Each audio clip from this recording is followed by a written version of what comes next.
د غزني په خوږیاڼو ولسوالۍ خاشه کلي کې د الخیر مرستندوی بنسټ له لوري د یوه جومات د جوړېدو بنسټ ډبره کېښودل شوه. مسؤلین وایي د حضرت عمر فاروق رضی الله عنه په نوم نوی جوړېدونکی جومات به په پاخه او اساسي شکل جوړ شي چې شاوخوا 2.5 میلیونه افغانۍ لګښت پرې راځي.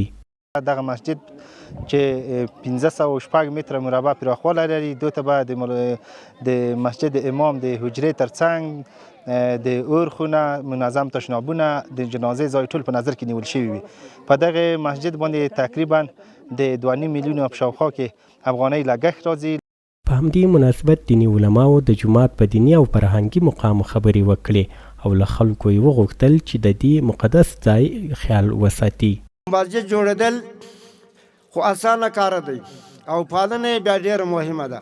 باید موږ تاسې پالنه وکړو، منځو ته ورته راسو، اولادونه منځو ته ورته راولو، کنکیان ورته راولو. دغه راز د خوږیاڼو ولسوالۍ د خاشه کلي اوسېدونکي هم د جومات جوړېدو ته خوښي وښوده. دغه مسجد چې تاسې موږ ته جوړوئ، الله تعالی دې تاسې دنیا او آخرت برابر کړي.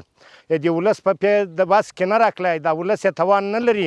موږ دغه د خیره بنسټ مؤسسې له دغه څخه موږ ډېر شکرګزاره یو چې دوی راغلي دي، موږ ته دغه مسجد دلته شروع کړی دی او دا راته جوړوي او موږ ډېر منندور یو له دوی څخه. جوماتونه په اسلام کې لوړ مقام لري.